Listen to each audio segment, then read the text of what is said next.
CBN Maringá, primeira edição. Apresentação, Luciana Penha.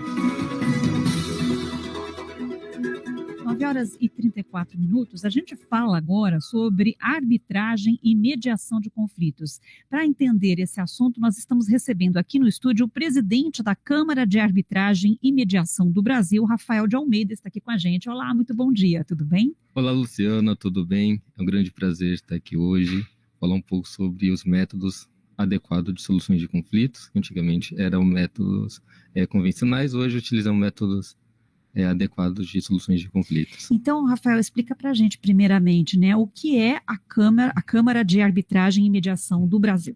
A Câmara de Mediação e Arbitragem do Brasil, ele é uma instituição focada nas resoluções de conflitos patrimoniais disponíveis, ou seja, tudo aquilo que dá para transacionar, mas sem envolver o processo judicial hoje. E como fazemos essas questões?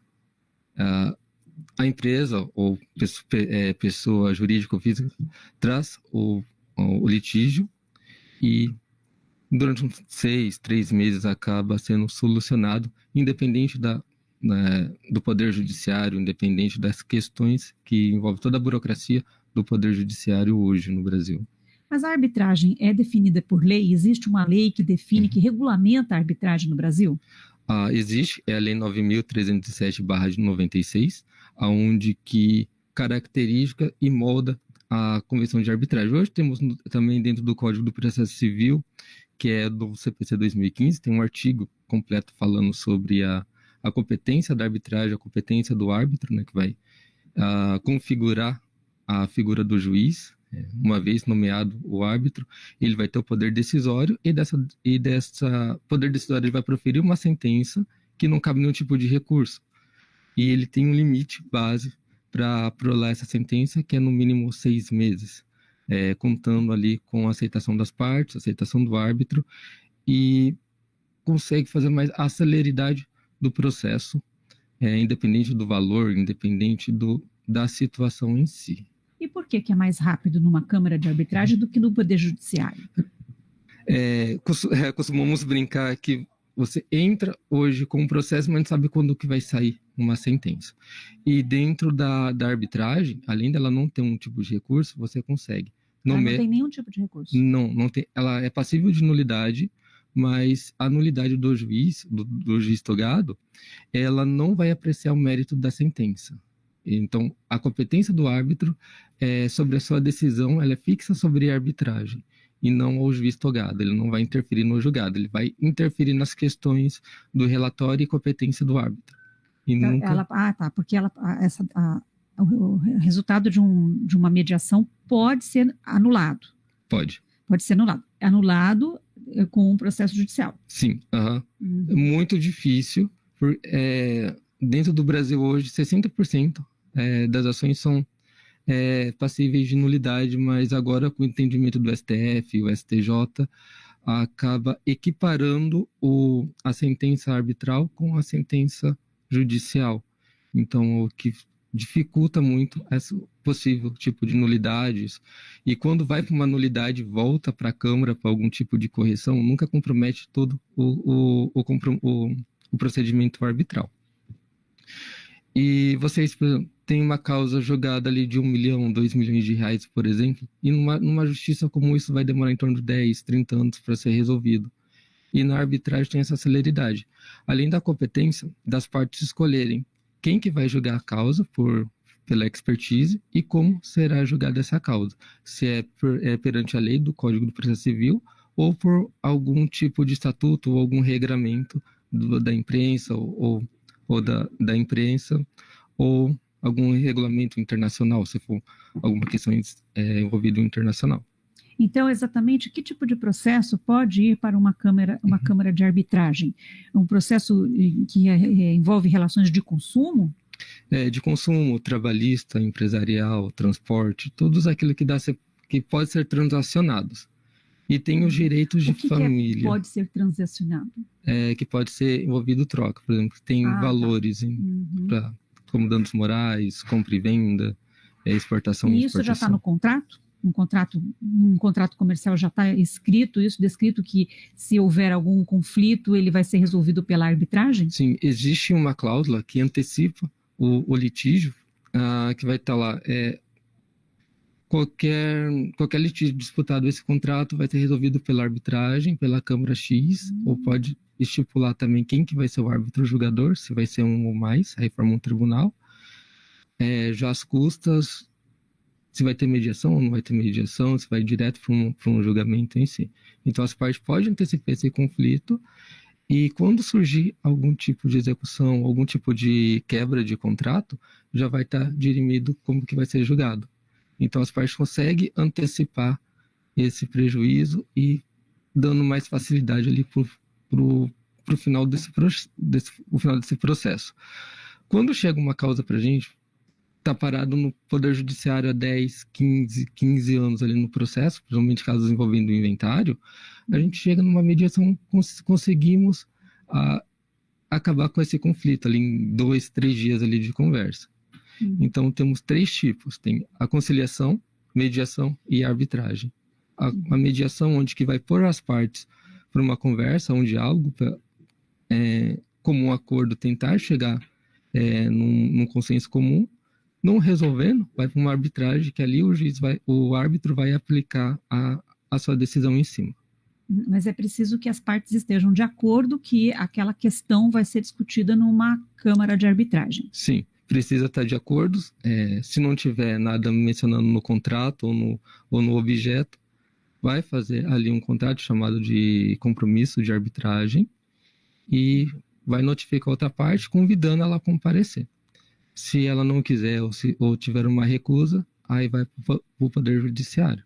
Mas quando já existe uma cláusula, existe alguma coisa no contrato mencionando a arbitragem, aí passa a ser obrigatório, por risco de revelia, alguma sanção feita ali pelo árbitro. Em que situações uma conciliação, uma arbitragem pode ser anulada? Uma decisão da Câmara pode ser anulada? No artigo 12 da Lei 9.307, ali menciona o que pode ser anulado. O árbitro que foi mencionado não era capaz. Existe algum tipo de indisponibilidade do litígio, como algo que envolva o Ministério Público, como pensão alimentícia, por exemplo, ou menor de idade, ou algum caso criminal. Essas questões podem ser passíveis de nulidade ou suspensão.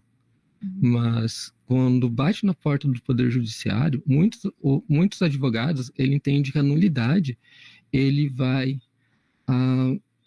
anular a decisão do árbitro, e não é.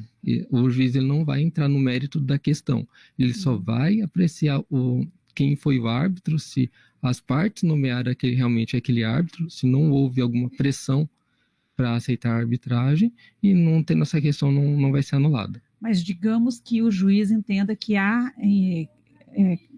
motivos para anular essa decisão, e daí? O juiz ele vai voltar notificar o árbitro para que no prazo de 5 dias ele faça uma declaração ou revise a sentença e prologue uma nova sentença. No caso, estiver totalmente anulado, tiver totalmente corrompido o procedimento arbitral, aí fica da competência do juiz analisar e até mesmo rejugar aquele fato. E você disse que um dos critérios é se o árbitro é capaz ou não, né? Quem são os árbitros numa câmara de arbitragem? Qual o perfil deles? Que habilidades eles têm? Falando aqui da minha câmara, a CAMB, temos árbitros, por exemplo, engenheiro que vai cuidar dessa parte da engenharia, médicos dentro do direito médico e questão internacional. Se um do árbitro não tiver a competência certa, ela pode ser anulada. Então, tem observar muito a característica. Entra numa causa envolvido, por exemplo, uma causa médica. Então, temos uma lista de médicos competentes para julgar aquela ação. Então, as partes vão escolher livremente, ambos podem concordar com aquele árbitro ou não concordar também.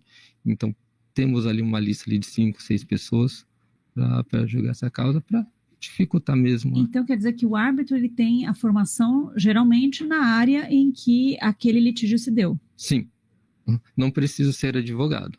A lei da arbitragem é bem ampla, fala assim, qualquer pessoa capaz de expertise pode atuar como árbitro. Então, você não é árbitro, você está árbitro quando é nomeado pelas partes. E no artigo 2º fala que o árbitro ele é juiz de fato e de direito. E essa sentença ela não é regulamentada pelo Poder Judiciário, então ela não precisa de uma homologação ou um aval do Poder Judiciário. Ela só por si ela tem uma força independente. E não há risco de subjetividade na decisão desse profissional? As partes vai eleger, não existe porque as partes vai eleger, bem antes, ali na primeira etapa, vai eleger o árbitro e as regras de como vai ser conduzida essa arbitragem. Como que vai ser o julgamento, o tempo do julgamento, como que vai ser julgado, se vai ser pela norma da empresa ou pelo Código de Processo Civil, o tempo, se vai precisar de tutela de urgência, perito. Então, as partes em si conduzem o procedimento.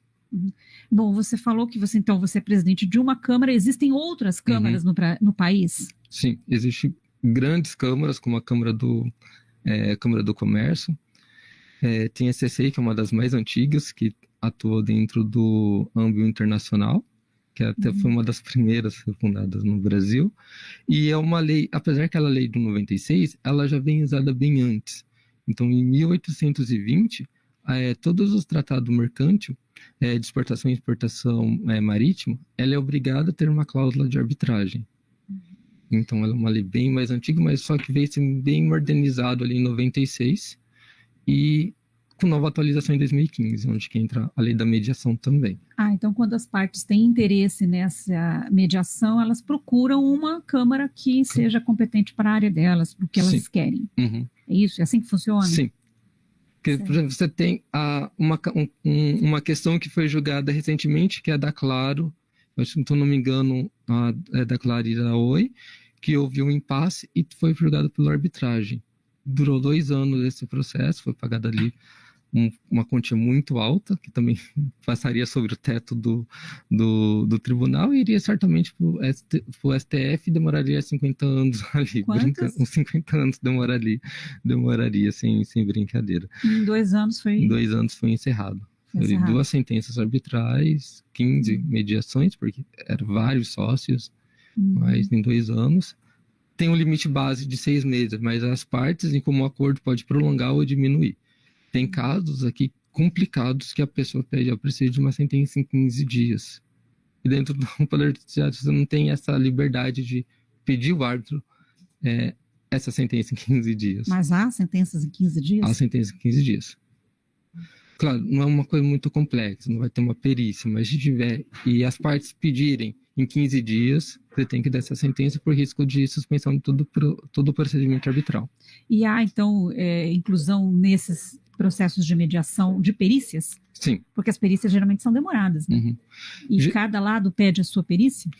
Geralmente, o árbitro, se ele for especializado nessa área, ele pode atuar como perito. Então, ele pode apreciar o fato e aplicar o direito. Então, fica bem... As custas ficam bem menor para as partes e o árbitro já tem essa competência de analisar os fatos. No caso ali de inventário, questões de famílias. Bom, de qualquer forma, é uma ação, né, que está reduzindo os conflitos e reduzindo os processos no judiciário. Sim. Esse é o grande objetivo. O grande objetivo. Ele não vai diminuir, mas ele vem para auxiliar demandas que não precisam do Poder Judiciário. Eu acredito que 90% dos casos que estão hoje no Poder Judiciário não deveria estar lá. O Judiciário é para questões de competências criminais e penais. E não questões de vínculo civil que poderia facilmente ser resolvido na Câmara de Arbitragem. Pela celeridade e confidencialidade. Tudo confidencial, não vai ficar exposto, não vai para o Diário Oficial, não vai para o Jus Brasil, por exemplo. Então... Mas isso também não dificulta a transparência dos processos? Não seria a divulgação, a publicação em diários oficiais, não é para se ter mais transparência? Quando se trata de empresas públicas, sim. Quando se trata de prefeituras, grandes empresas públicas e privadas, aí precisa.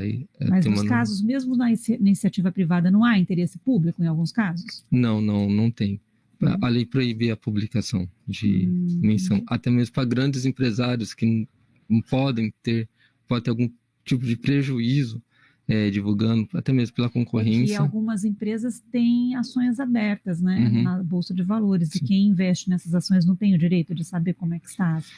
Aí vai na questão das partes aceitarem ou não. Se uma parte aceitar e a outra não aceitar, vai ser privado. Se as duas partes aceitarem a publicidade, vai ser publicidade. Então vai ser tudo negociado no começo já desse processo. Tá certo. Muito obrigada pela presença aqui no estúdio, pela entrevista, pelos esclarecimentos. Um ótimo dia. Muito obrigado e tenha um bom dia. Nós conversamos com Rafael de Almeida, que é presidente da Câmara de Arbitragem e Mediação do Brasil. Falamos sobre mediação de conflitos. Agora 9h50.